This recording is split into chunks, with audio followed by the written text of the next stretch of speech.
going to Delek. This Tibetan word, Delek, is actually a very, very powerful word with very good meaning. Deva sedigi ngudol hadami komotoba shos. Legba sedi tharwa da thamji chimbe komotoba sho lagyor namji gune chena. Chasang ngad teshi Delek chi delab di kowa hiuj dowa hako na. Peche dusu gang yor om Delek si churji si dowa.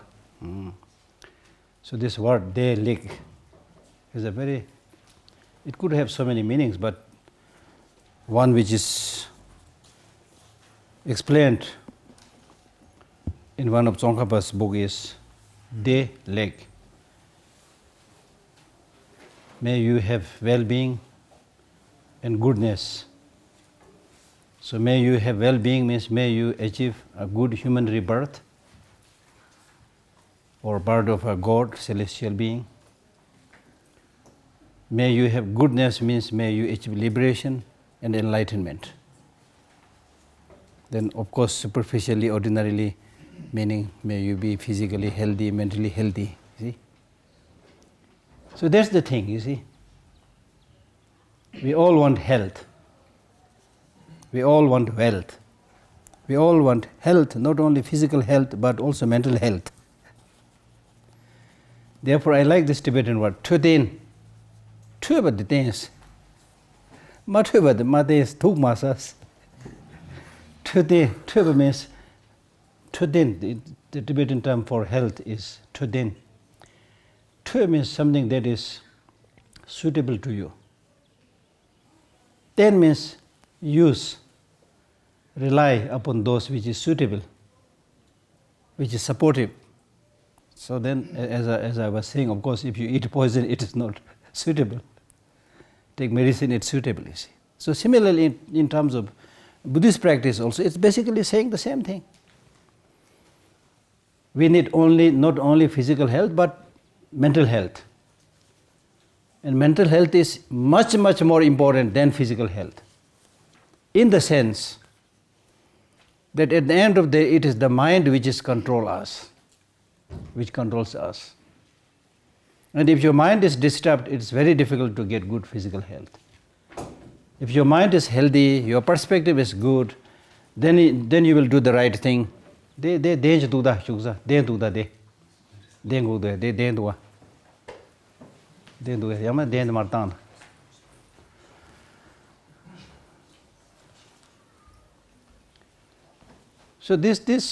when we study teachings of the Buddha and so forth, we must use our common sense. So now anger, is it suitable?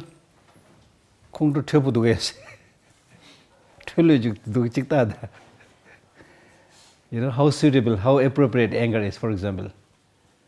Do some experiment, not just follow what the Buddha said, just do some experiment.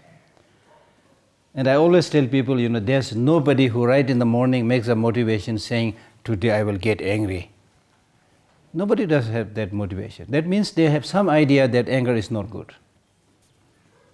But they do get angry, but having got angry, having fought with somebody, and then after that there's nobody who says, I was really angry today, I fought with somebody, therefore I really enjoyed the day. As clear as that. As clear as that. It's only because of our strong habituation with these negative emotions. Despite our not wanting to do it, we keep on doing it, just like a drunkard, Changji nahira chikwa chikya. Changmatung siksim. This kuch tren chik tung chukta. Sangi tagare, nani nalina sadu yore, yang jode tung chukta, you see. Like people who are habitual drinkers, they're so habituated, their brain asks us to bring the drink. So they keep on drinking, Doesn't matter, they have. These days much better actually, a lot of improvement in Dharamsala. Earlier it was a common sight of people who engage in excessive drinking, they were just lying by the side of the road, So like that. So it's this bad habit. So you need to be a little bit strong. You need to work a little bit harder. It will not come like that, You need to work a little bit hard, make some determination. Okay, from such and such date, from the birthday of His Holiness Dalai Lama, from Chungkur Thujin, I will stop doing this bad habit. You need to make a promise. That is the purpose of attending Kala Chakra and things like that, The big idea behind Kala Chakra. So many people have received the Kala Chakra initiation, thinking that I don't have to do anything, the Lama will give me the initiation, empowerment, boom, everything will be transformed, That doesn't happen. But at least there are many who make a commitment saying, after attending this Kala Chakra, I will not drink, I will not smoke, things like that. So we need to take some decision. Rangi posu simbe gone tuji hiza machuk washi goes doa. You need to have some kind of decisiveness and make some decision as far as these important issues are concerned. Otherwise, it will never come. If you keep on postponing these practices, saying not today but tomorrow, then tomorrow comes not today, next year, keep on postponing, then the day will come when you are lying on your deathbed. Then the only thing you will have is that you are lying on the deathbed extremely sick and lamenting and shouting, So don't think, these are difficult practices. What these teachings are saying is absolutely common sense teachings, true to the nature, the law of nature teachings. Even in ordinary day-to-day life, we all know that unless you work a little bit hard, you will not pass in your exam. If you don't pass, you will not get a job. It's very easy to understand, as simple as that. So for getting something, you need to work a little bit harder, you see. So with these spiritual practices also, you need to devote some time in your life. Don't just keep on postponing, You attend his holiness teaching or somebody's teaching, then make a decision that from tomorrow onwards, I will dedicate 10 minutes, 20 minutes in the morning, in the evening, whatever, or Sunday, on holidays, whatever, to start with. Then gradually prolong that time a little bit. Then a time will come when nobody can stop you in terms of your spiritual practice. It will come automatically, because then you start knowing the meaning of it. You will see the benefit of it. So in a positive sense, get addicted to Dharma practice. Something like that. Get habituated is the right word, actually. So this is very important. Otherwise, all this will become a ritual, And we are very fond of ritual, If somebody is giving initiation, you go there, rush. So there is a ceremony, everybody goes there rushing, The ceremonial things, we are very fond of doing that. And these ceremonial things will not help us. Because what helps us is right mental perspective, right mental attitude. If your way of seeing things, when a difficult situation arises, then at that time you should have that mental capacity to see that in its proper perspective, without being too sensitive, without developing too much fear. That will help you. That's the real Tibetan culture. The real culture should be, as far as I am concerned, the real culture should be their culture, which will help you when you are in trouble, when you are suffering, when your family members are dying or whatever, when you are in big difficulty, then it will help you. And believe me, Tibetans have been helped by Buddhism in that sense. Even after remaining in exile, we are able to achieve so many things. Even after in exile, we look like as if we are not in exile. We are always smiling, happy, because of Buddhism. We need to understand this. Otherwise, many people start thinking, Buddhism, what? All we need is janku, dollar. All we need is money. Of course, you need money. But to say that all you need is money and not those other things is absolutely stupid. Absolutely stupid. So, with all these different kinds of Tibetan aspects of Tibetan culture, the most important, the heart, is education. In our case, Buddhist education, because in the past we hardly have any other form of education, and in today we have access to many types of education, but most of these educations are focusing towards material accumulation.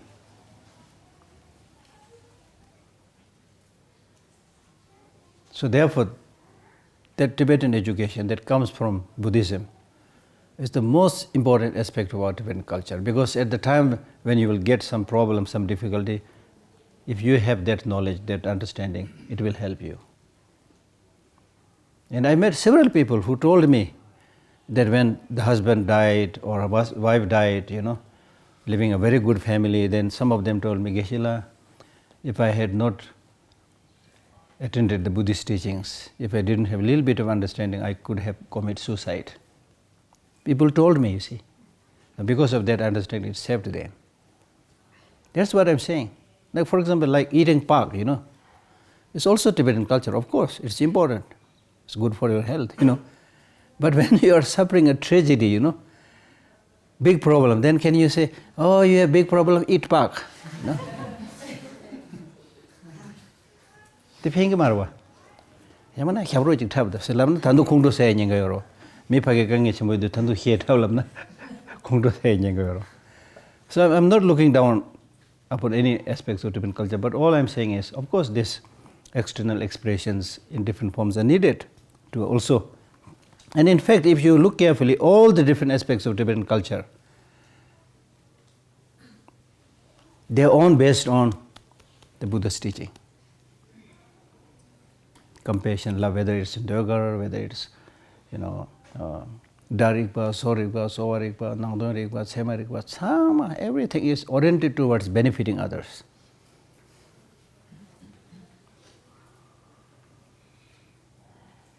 So it's really important to understand Buddhism in this way, that at the end of the day, or sooner or later, you are going to experience some difficulty, some problem. So at that time, if you have this more holistic, wider, realistic perspective, a perspective in harmony with the law of nature, in harmony with the way things are, then you will not be shaken easily. Even if the whole world is in big problem, you will be able to help them, but you yourself will not be shaken up. You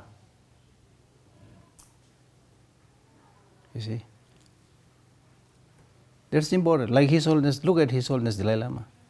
He used to hear all the sad tragedy, sad stories of tragedy, killing, It's like parent, everybody bring their sorrow, difficulty, Don't think that His Holiness is relaxing and he's enjoying, And when so many of these people go to there, not only Tibetans, all these people who go there, they come with their problems and difficulties. And he has to listen to all of them, imagine. But he is able to console all of them. But still his own mind doesn't get disturbed. And he always says, I do my best. I do those things which I can do, I should do, I do that. Then if there is something that I cannot do, I don't worry about that, I don't regret about it. I get a nice peaceful sleep, you see. So my blood pressure is okay, like baby blood pressure, I'm healthy. That's the way. And that troubles the enemy. Despite our tormenting him, harassing him, calling all the bad names, still this Dalai Lama is flourishing. How come, And then they get anxiety, It's not His Holiness's intention to make them worry, but naturally it will be the product, you see. So that's why they are compelled to say when His Holiness is healthy, then they make an announcement in China saying that, oh, His Holiness is now sick, he is suffering from cancer. They said this many times. When he is really sick, sometimes he is hospitalized. They say, no, telling like he is very healthy, They say things like that. So what I'm saying is, okay, don't worry about what they say. But the important thing is, you see, do your best. Don't waste your time, don't waste your money. Do those things which is really useful for you, useful for your family, useful for the nation, as much as you can. Then after that, there are things that you can't control, you can't achieve, so don't worry. You've done your best, nothing to regret. Regret will be there if you don't do those things which you can do, That's the problem. There are so many opportunities, so many things we can do, we don't do. But then like we complaining, this is not happening, this is not happening, then saying all the bad things, it doesn't help. That's not the way. I mean, look at the enemies, the animals, if you see, I'm sure you all have television set in your room. So watch the animal behavior, like the deers or lions or other animals, when they fight, then when one of them loses or wounded, then normally they'll retire, run away in a different place. Then they do training, They strengthen their body, they jump from here, from there, they also do some training, then come back to fight. Even animals do like that, you see. So therefore, if your aim is to, correct the wrongdoing, dawo silnen de bai karse.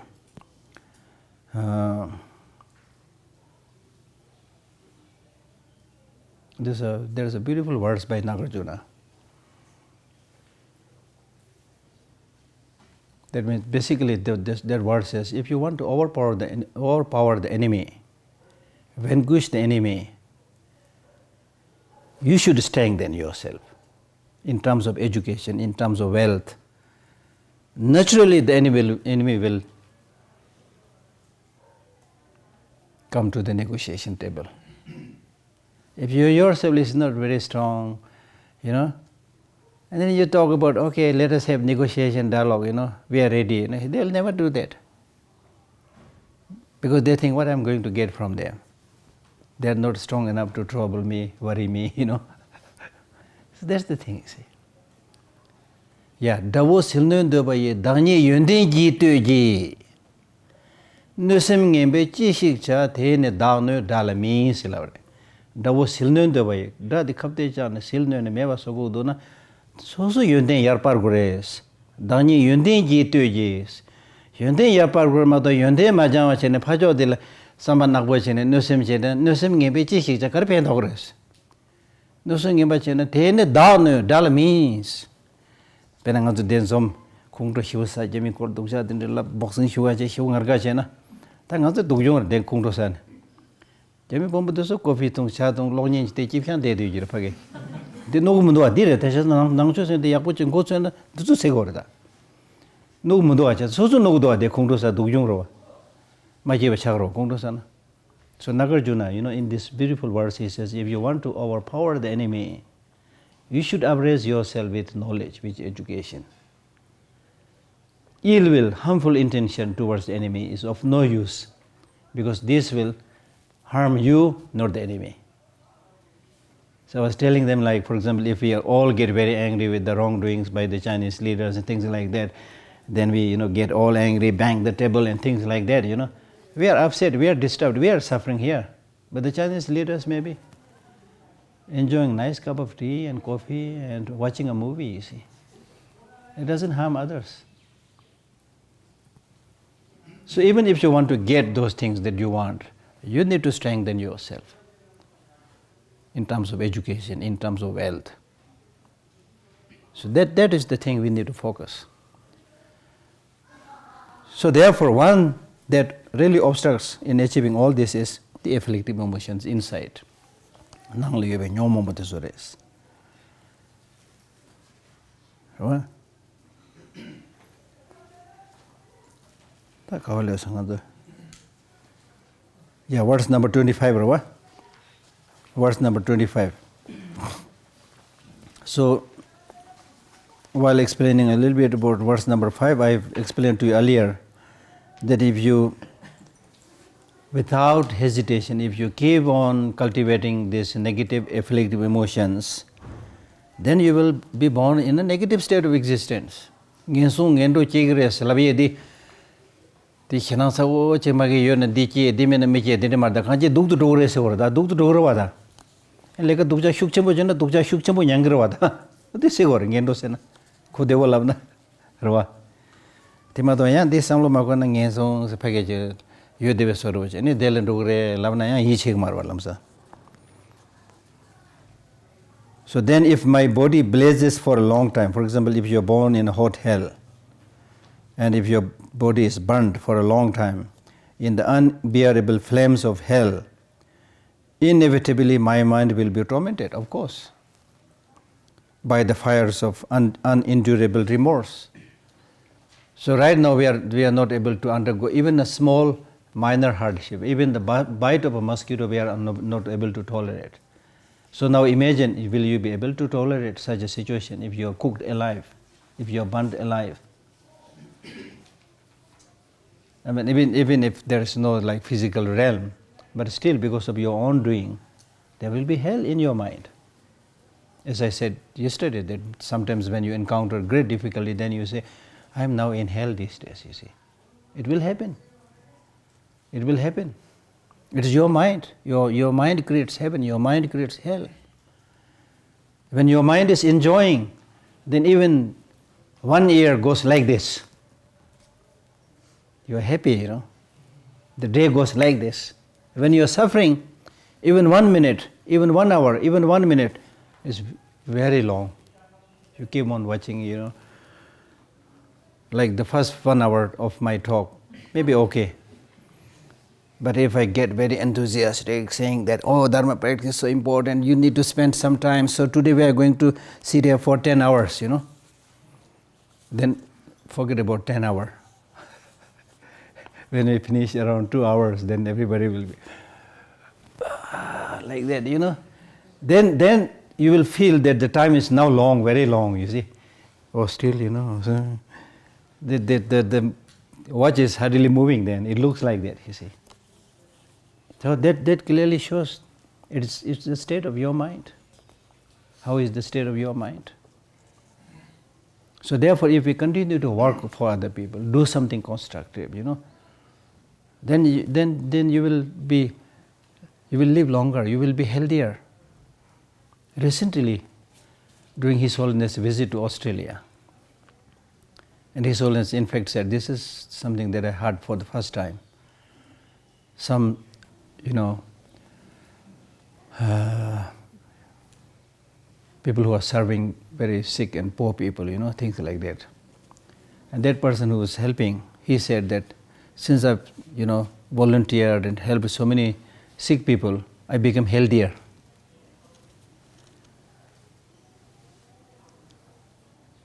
And I know some people who, when they were working as a government official, working very hard, very healthy, as soon as they retired, their physical immediately goes down. So many government officials here, so you find it out how far this is true. It looks like that, you know. There is an element of truth there. So that means when your mind is lazy, your body is lazy, you know, it immediately starts declining. But when your mind is, you know, engaged doing something, and physically you are doing something, you know, it keeps you healthy. That's important, you see. So don't be lazy in order to get rid of these afflictive emotions. So otherwise you will suffer. This is what the text is saying. Verse number 26.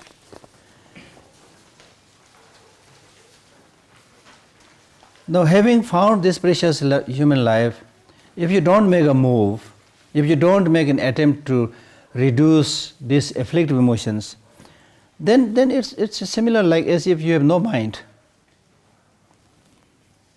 Having found by some coincidence, I mean, it's of course not coincidence, you know. I wish human life is found through a coincidence, you know. But this is almost like a sarcastic remark, you know. He's basically saying it's so difficult to get. So like coincidence you got it. That's what he means. Otherwise, of course, in order to get human life, you need to have accumulated a lot of positive causes and conditions. So you don't get anything by coincidence. So having found by some coincidence this beneficial state of a human rebirth, human life, that is so hard to find, if now, having found this precious human life, and because of that we are able to discriminate, that means judge what is right, what is wrong, what is good for you, what is good for others, what is good in the long run, what is good in the short term. When you have this capacity to judge, to discriminate, But still, if you don't use this great human wisdom and faculty, and don't judge and select the good ones, don't judge and abandon the bad ones, and remain idle, then you are similar like having no mind. Then what is the use of your mind? What is the use of your big head? This is what he is saying. If now, while able to discriminate, I once again am led into the hell, without making any attempt. You have been in the hell many times. But again, if you remain as if you have no mind, no judgment power, and do not engage in this positive practice, and if you once again led into the hell, then it's really like you have no mind. And you are not a human being in the true sense of the term. Then, as though I were hypnotized by a spell, I shall reduce this mind to nothing. Even I do not know what is causing me confusion, what is there dwelling inside me. So that means then now, because if you are not moving, then sometimes you need to scold yourself. This stupid fellow, you are not making a move, you are not doing any practice, you are not trying to remove the negative emotions. Are you hypnotized? It's true, we remain like hypnotized, you see. The things we do, mostly not so important things, we while our time going up, going down, we are really like to some extent hypnotized. That's what he's saying. Then as though I were hypnotized by a magic spell. So if you remain in that way, then you will reduce this mind to nothing. The mind will have no role. It can do nothing. It's equal to having no mind. You are like hypnotized because you do not know what is causing you confused. You have no idea what is it that is causing you suffering, causing you problem. So you are like under a magic spell. Even I do not know what is causing me confusion. So that's why the first thing that the Buddha said was, look, you are suffering.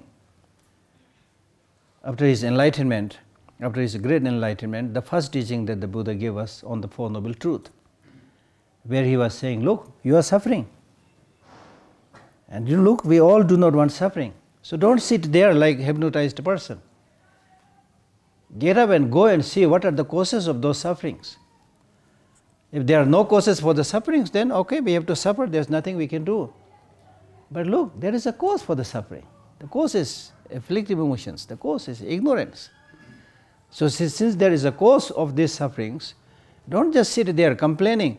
Go and get rid of these causes of suffering. Reduce afflictive emotion, reduce ignorance, you will be happier. And likewise, you want happiness. And indeed, you want long-lasting, the most reliable happiness. And again here, it's not enough just to say, I want to be happy, I want to get peace. There is a cause for peace. There is a condition for peace.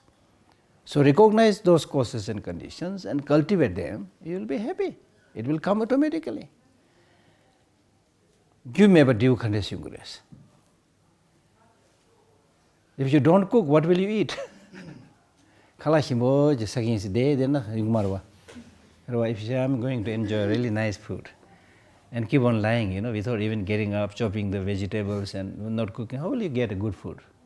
So even to get a good, delicious meal, you have to get up and work a little bit, you see. Then you get a good food.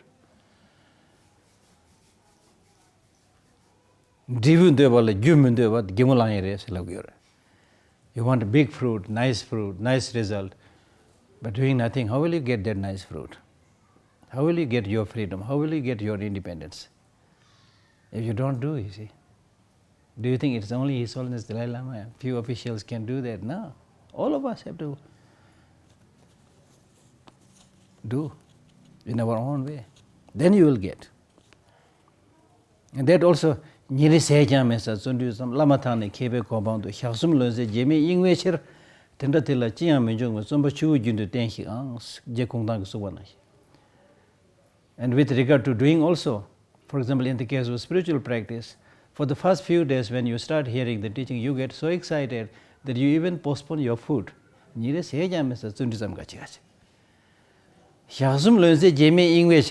the practice is so short-lived that after 3 days, everything has been forgotten.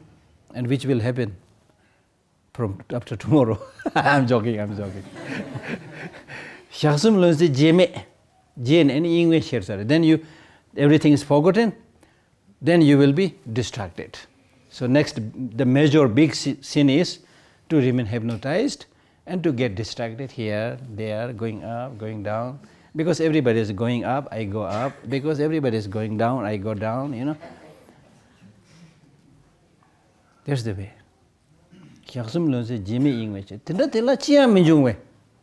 For such a person, he will get nothing. Therefore, you should persevere, you should make effort, just like a running stream. Look at the running stream. The running streams will never say that it is day, therefore I will run. Now it is night, I will sleep. So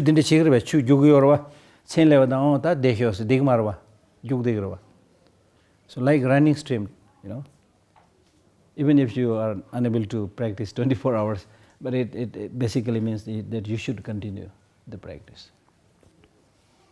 Wow.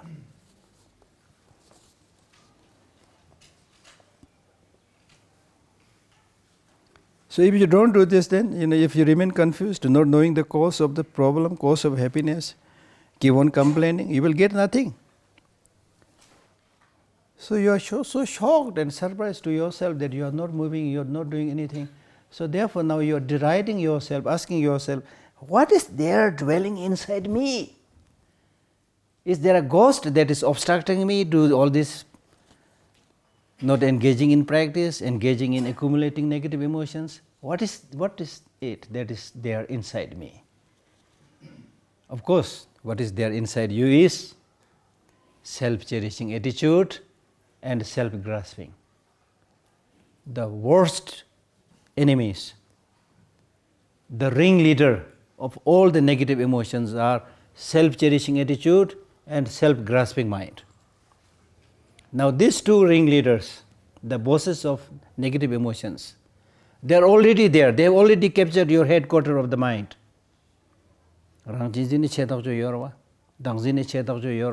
So they already captured your headquarters of the mind, and because we have never challenged, meaning we have never done any spiritual practice, or the spiritual practice that we do are not strong enough, not continuous enough, so it's not harming them, bothering them. So they have self-cherishing attitude and self-grasping. They are relaxing in the headquarters of our mind and giving orders. Anger, you go and destroy him. Jealousy, you go and destroy him. Attachment, you go and destroy him. So they are all actively working. Now, ordinarily speaking, if the capital of a country is captured by the enemy, then this means more or less the country is lost. So we are more or less lost. Already self-grasping and self-cherishing attitude are there in our mind, but we even don't know who is there in our mind. That's the problem. So doing Dharma practice primarily means now you need to keep a watchful eye and see who is coming, who is going in your mind. We are very careful in terms of our room or house, who is coming, who is going. We also put a doorbell, or something, and see from a, hole, to make sure that nothing, unwanted, coming. So you're very sure. But when it comes to who is visiting your mind, there's no lock. The door is open 24 hours. Anger is coming. Okay, my anger, good. Jealousy is coming. Oh, my jealousy, go, okay. Attachment is coming. My attachment, okay. Self-cherishing attitude, my self-cherishing attitude, okay. Self-grasping, my self-grasping attitude, okay. So let all these afflictive emotions coming, doing nothing. So now Dharma practice means we need to now stop this.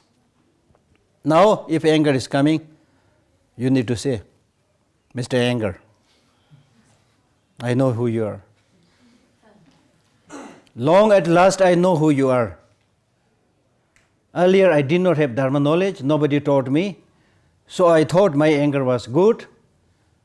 Now I learned from the teacher, from the Dharma text, how destructive your anger is. So gone are the days when you destroyed me. Just like you talk to an enemy, personify that negative emotion. Gone are the days when you have, entered my mind and destroyed me at your whim. Now there's no room for you. Please get lost. No room for you. Next day, attachment will be coming. Say the same thing. Hatred will be coming. Say the same thing. And when love and loving kindness and compassion is coming, then I'm really sorry. I now learned that you're really so important. You're so good. But earlier I did not recognize. So I did not, acknowledge your presence. Please come. Have a nice cup of tea. That's called dharma practice. That basically means changing your mind. Dharma is a change.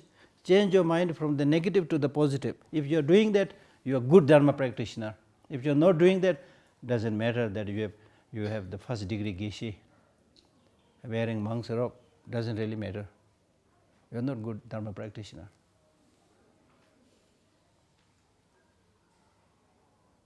So we need to understand this. The great Kadamba masters used to say that I have only one job to do. That only one job is I will hold the spear of the positive counterforce against the negative emotions and stand guard of my mind. When the negative emotions come, I use my spear and drive them away. I remain alert. When they are not coming, then I can relax. I sip a nice cup of tea. And on other occasions, some of the Kadamba masters, they say, even if these negative emotions are so strong, much stronger than me, they throw me down on the floor. Their heavy body is on me. There's hardly anything I can do. But the only thing I can do is give a scratch, Even then, I will do that scratching. Even if it is the last resort, I'll give that scratching and I will not submit myself to the dictates of these negative emotions. They personify these negative emotions. So the only thing is, you need to make a move, you need to make a start. Based on your own personal experience, how anger is bad, how attachment is bad. You have already enough experience. So you hardly need anybody to convince you this point, you see. But what we are reading is a reminder. So what is important, next time you really read a little bit and think. Like for example, in the case of this text, Shantideva's Bodhicharyavatara, when Tibet was free, I heard there were more than 100 different commentaries on this classical text. It's such a precious text. Around 100 commentaries. Now even in exile, in my library itself, there are more than 20 commentaries. For example, this is one commentary of their text, So we are lucky, it's in Tibetan. Our foreign friends, they are dying to read all this. Some of them, even in terms of age, maybe a little bit high, but still they are coming here reading ka, kha, ga, you see. And whereas we already have enough knowledge, but still we are not making much effort, which is a tragedy actually, really. So you can easily, with that kind of delight in your mind, if you start reading, you will understand. So don't say they are difficult, Everything is difficult right in the beginning, but everything becomes easy with effort. So that's important. Because it's not only you, because you have these big responsibilities of carrying this culture to the next generation. If you yourself remain stupid and don't know anything, what is it that you are going to give to the younger generation? To your children, It's not enough that you give food and nice clothing to your children and none of these good values. So we have a big responsibility, particularly when we think about what is happening in Tibet. We have a big responsibility. So then from verse number 28, he starts explaining about how bad these negative emotions are. Now negative emotion, nyomong.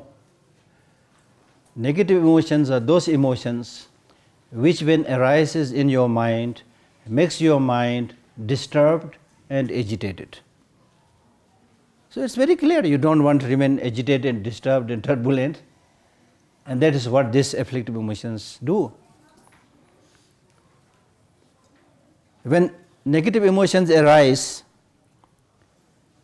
your mind gets thoroughly disturbed, number one. Now I am highlighting some of the destructive activities of the afflictive emotions. When afflictive emotions arise, it makes your mind completely disturbed. When negative emotions arise, it goes to a wrong object, not to a right object. It will lead you to a wrong direction. When negative emotions arise, your previous bad imprints and habits, they become strengthened. We already have bad habits, but that habit gets worse with the development of new afflictive emotions. These negative emotions also collude with other negative emotions and make them stronger.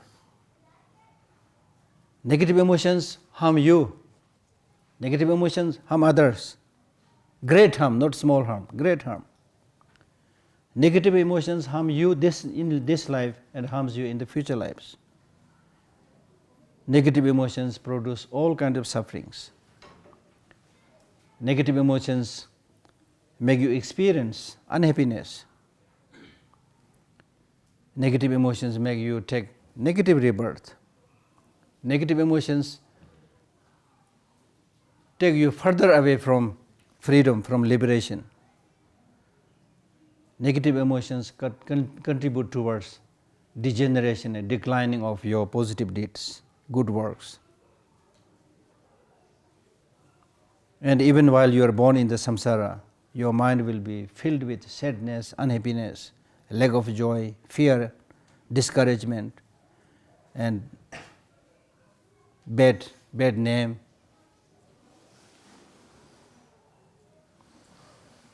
And when you engage in such negative ways of life, then those who guard the Buddha's teaching, who favor virtuous practices, they will also look down upon you. You will be displeased. And then finally when you die, you will die with great sadness and regret. So these are some of there are so many, you can't even count, so many just bad things that happens with negative emotions. So verse number 28 is basically saying you should be especially careful by thinking about the destructiveness of these negative emotions. So therefore he is talking about the faults of these negative emotions, as I have already explained. So in this verse it says, although enemies such as hatred, so basically it means negative emotions which are our enemies, for example hatred and craving, have neither any arms nor any legs. Negative emotions don't have arms to pick up a stone and throw on your head. They don't also have legs to chase after you and harm you. They don't have these things as we have with an external physical enemy. And negative emotions by themselves are neither courageous nor wise. They don't have any wisdom. Then how come that you are enslaved by such stupid, narrow-minded negative emotions?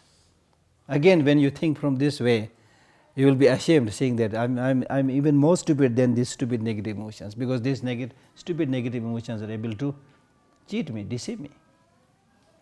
Negative emotions have a very narrow mind. They don't have wider perspective. For example, when you get angry, you need only one target. This person, this is the one who made this problem. You need just one small target. So kill this person. When you develop compassion, it has a wider perspective.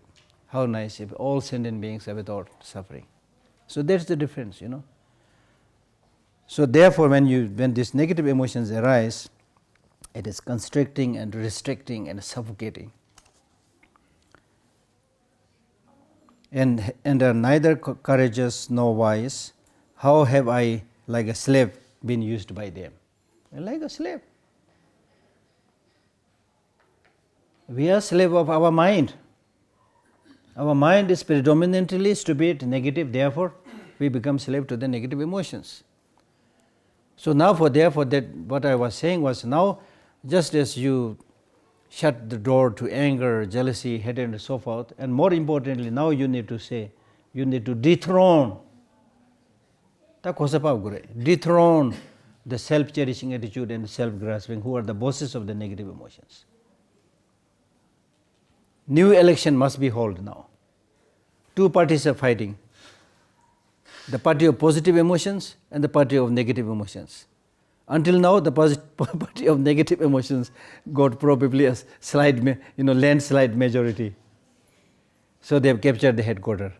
Now you have to somehow campaign and strengthen the side of the positive party and dethrone the self-cherishing attitude and replace it by bodhicitta, and dethrone the self-grasping attitude and replace it by wisdom, understanding, emptiness. So that campaign, that process of electing the positive emotions is called Dharma practice. Okay. Verse number 29.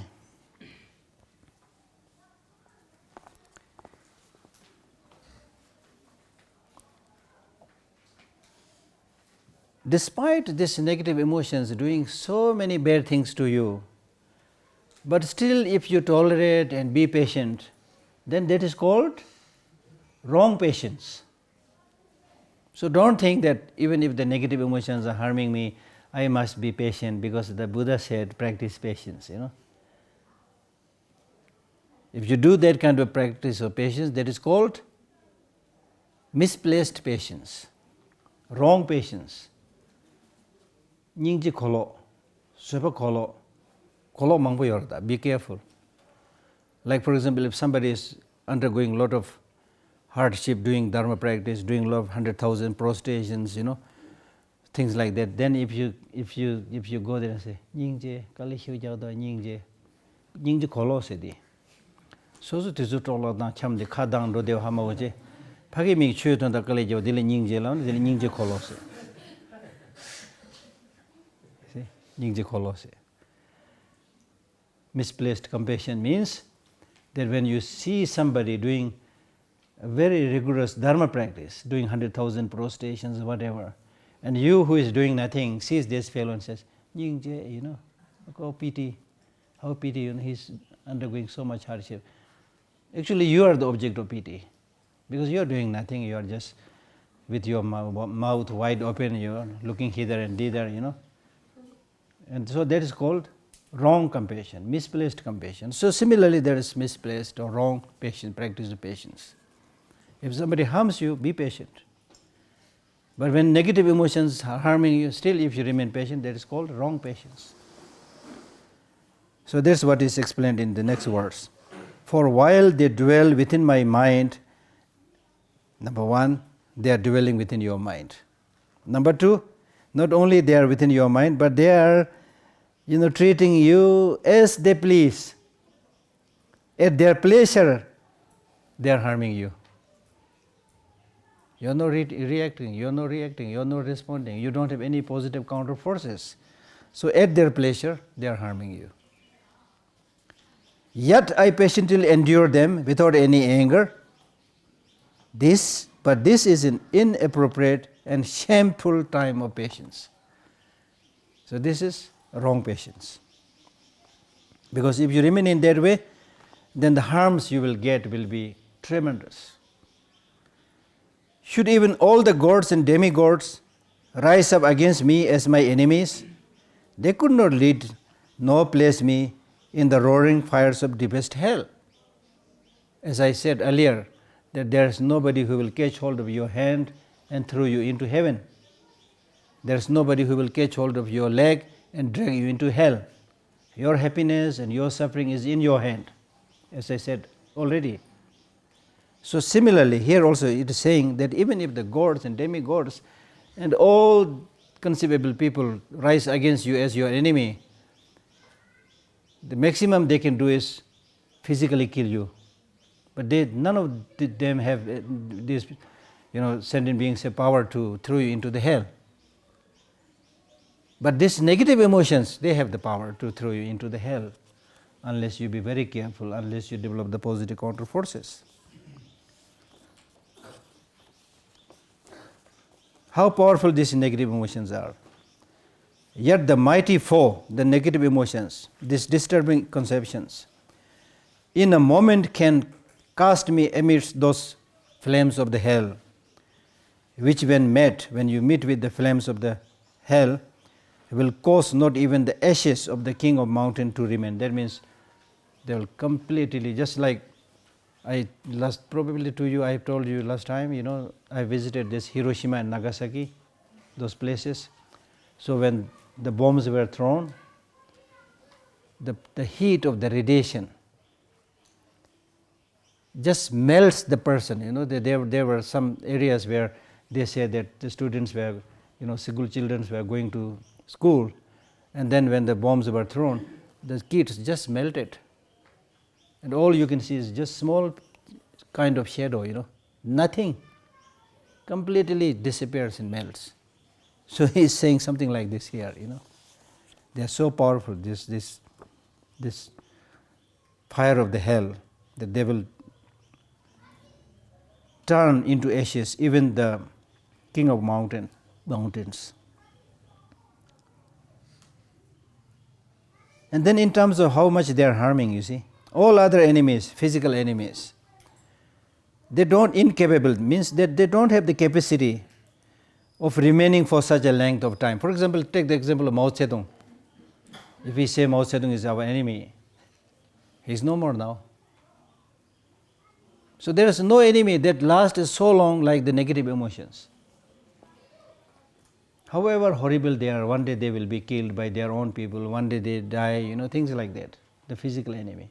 But the negative emotions, they are not outside, they are within you. Unless you do something to remove them, they will continue to stay. Negative emotions have been there with us in the past, in many lives. It is still with us, and it will continue unless you make a move and try to remove them. All other enemies are incapable of remaining for such a length of time as can my disturbing conceptions. These disturbing conceptions or negative emotions are the enduring enemy, long-lasting enemy, has neither beginning nor end. We do not know when they started residing in our mind and how long they will continue. We have no idea. Likewise, in the case of external enemy, even if they are very destructive and nasty, but if you tell them that, okay, spare my life, I will do whatever you do, and if you serve them, be nice, then gradually they will also change, they will also be nice to you. But in the case of the negative emotions, the more you be nice, the more they will destroy you. Be nice with anger, there will be more anger. Be nice with attachment, there will be more attachment. Attachment, for example, in one of the texts it says, attachment, developing desire and attachment is like drinking salty water. The more you drink, the more you become thirsty. Likewise, anger. Some people say, oh, it's better to express anger. In terms of Western psychology also they say, it's better to express the anger. But I don't think so. Sometimes, yes, if you don't have hatred, okay, express it, then finish. But even if you don't express anger, so long as you don't maintain hatred, ill will, then even if you don't express anger, it will not last long. That's my understanding. And the advantage with that kind of not expressing anger is it will not upset other people. And you will also not suffer if you don't maintain ill will and hatred. Okay? Because if you continue to do these things, then you get addicted to it. So that's what is said in the next verse. If I agreeably honor and entrust myself to others, other human beings, if I agreeably honor them and trust them to others, they will also bring me benefit and happiness. They will also help me. But if I entrust myself to these afflictive emotions, these disturbing conceptions, in the future they will bring only misery and harm. It's interesting,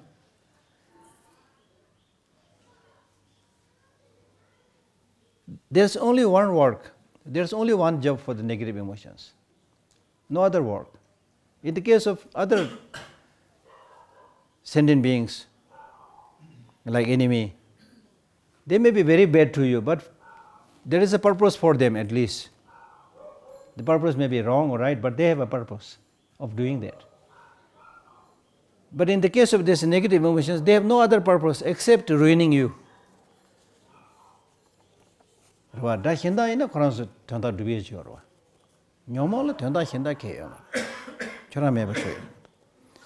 if I entrust myself to these disturbing conceptions, in the future they will bring only misery and harm, because that is their only job.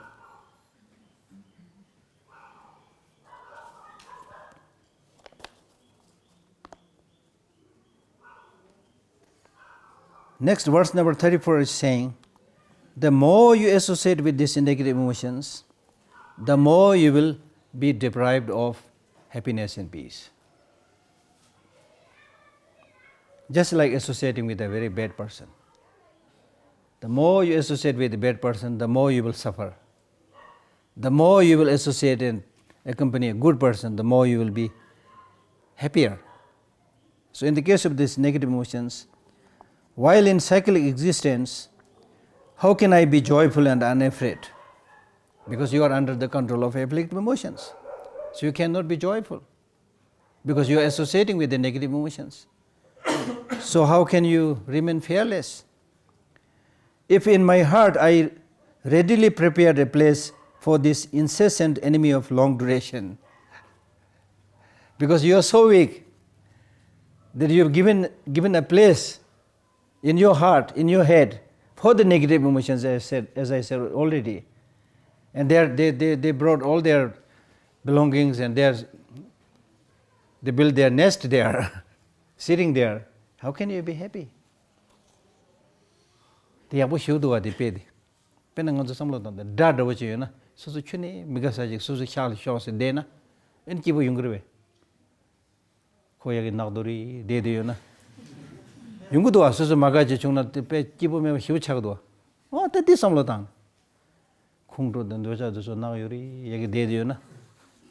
It's very, very wonderful example for me. I was telling them, like, imagine a real person who is your sworn enemy, but somehow he is now sitting, sharing your room, you will not be happy. So likewise, this negative emotions like anger and jealousy, they are sharing your mind. Not only that, they are in the headquarters of your mind, so how can you be happy? While in cyclic existence, how can I be joyful and unafraid if in my heart I already prepared a place for these negative emotions?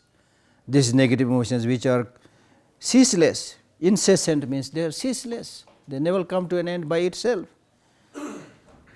And they are enemy of long duration. From beginningless time, these negative emotions have harmed you, therefore they are your enemy. And these negative emotions are the only cause, the sole cause for the increase of all the harms, all that harms me.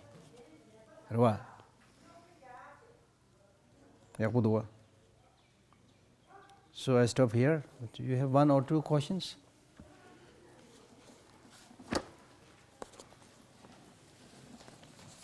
One or two questions? Yeah, please.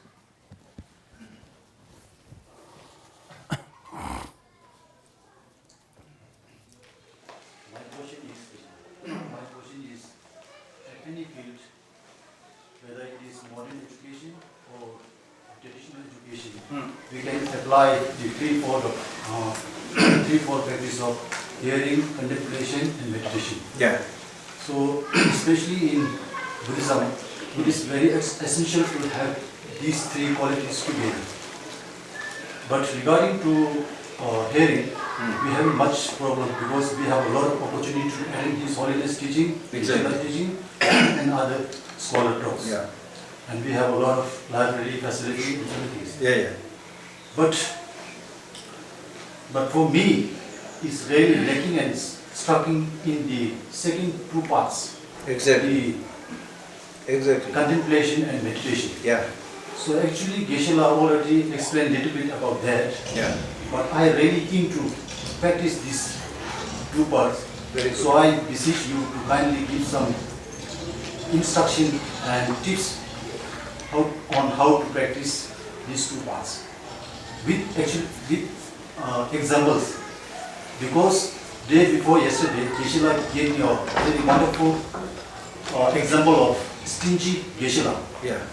The Geshe-la who do not want to give anything to other Yeah, people. yes.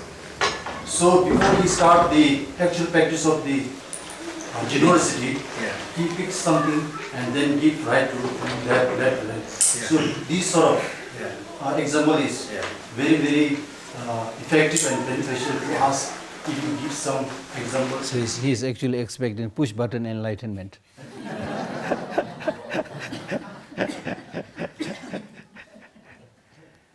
No, like as I said, I'll share you my experience. Before I was translator to His Holiness, I used to attend the teaching. Then I had time, When I was translator, I didn't have much time. I was just hearing here and then saying, translating. I'm not sure what I'm translating, So much pressure. But before I was translating, I used to take note, listen to his teaching carefully, and I get so inspired and moved, then I think, I will definitely do something now. Definitely start practicing.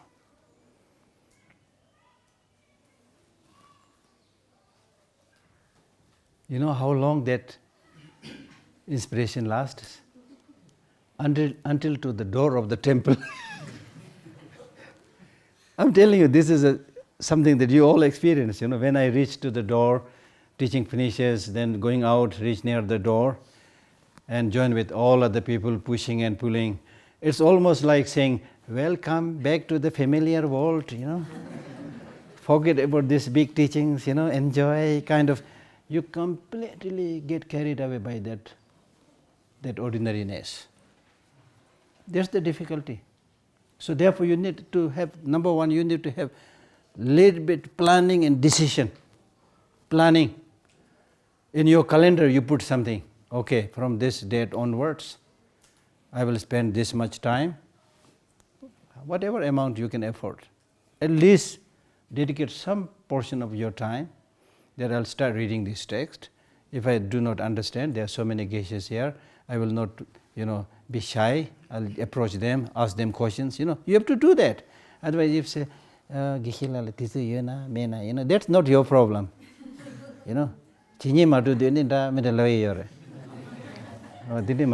Without hesitation, just like elephants, when they are scorched by the heat of the sun, without a second thought, they jump into the ocean to cool themselves. You have to start doing that. And then make it a habit to read at least. This is a very good question, Now, luckily, there are so many good books in English, in Tibetan, you can buy. So if you are not sure which book to buy, then ask somebody's advice. And don't need to buy a big book, smaller book, and then make it a point that you will at least read half a page every day or something like that. You will be surprised to see how much progress, how much knowledge you will get within a short time. Because until now you have not started moving. Now you have started moving.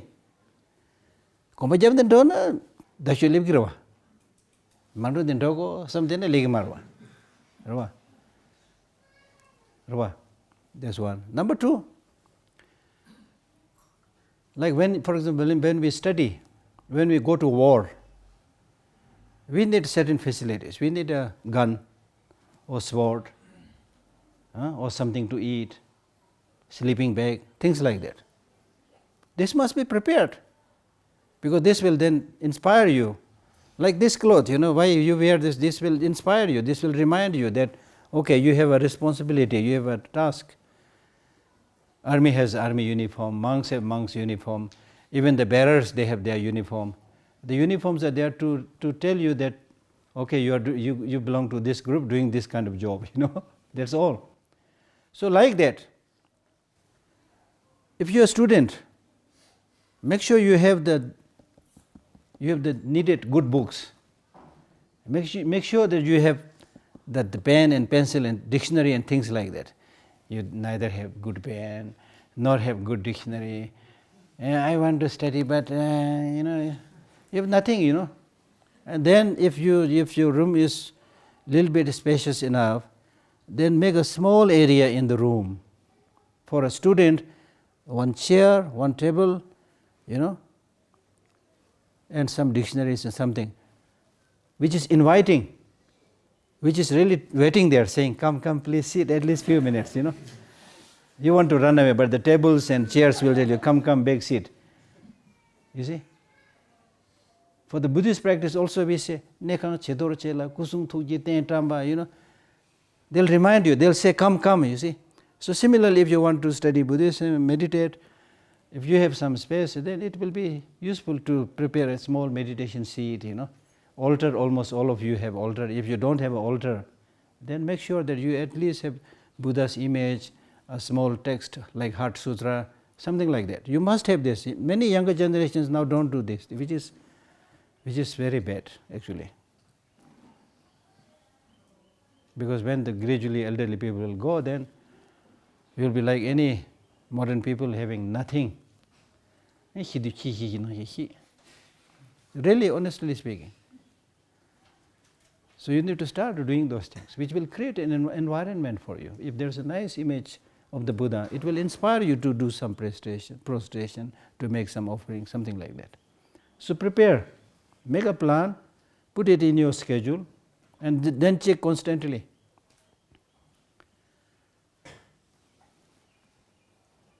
Any other questions? Yes?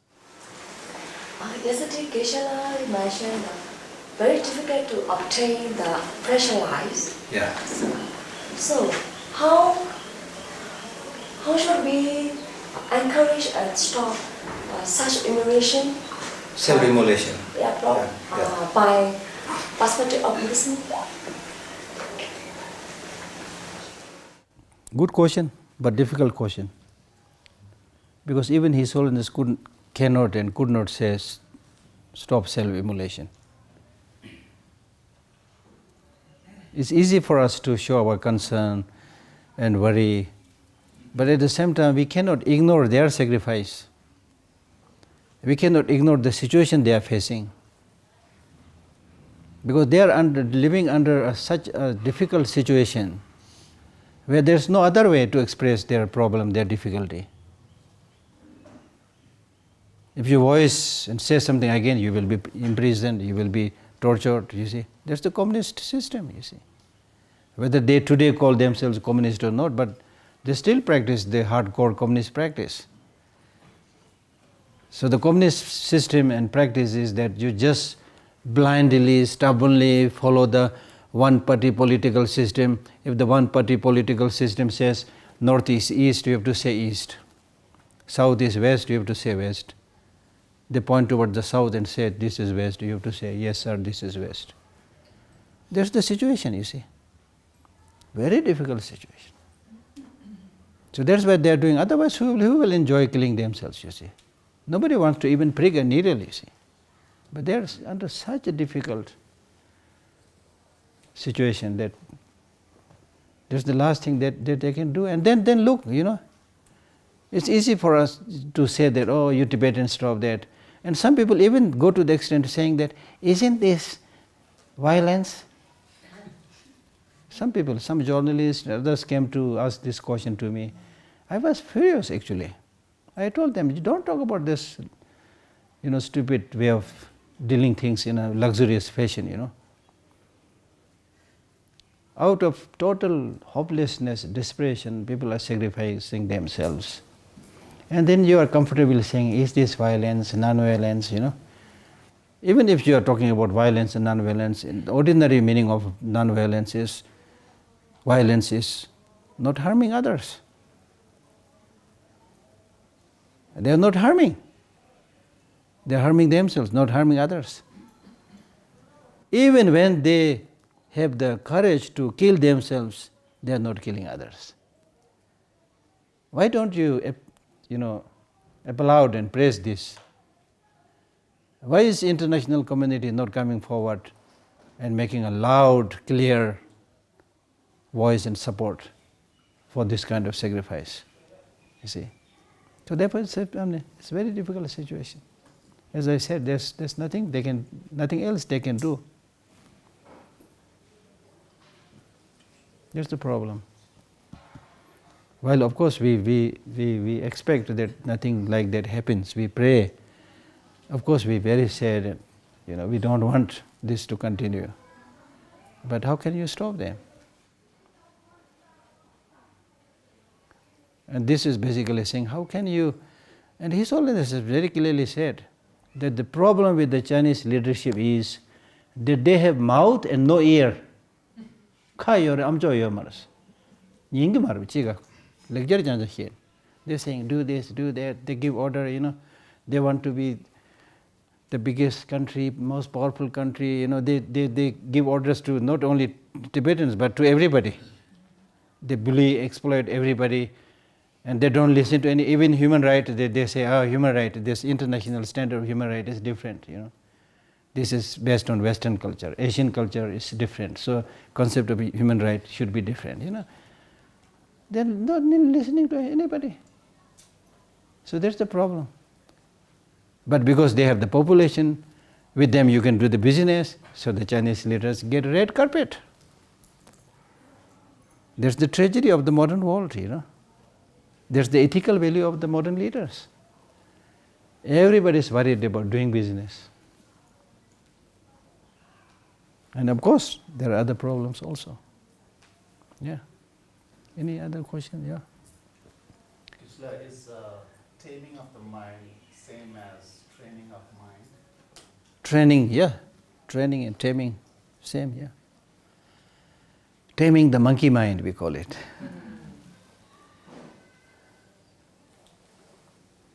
Takes one, too much. Thank you.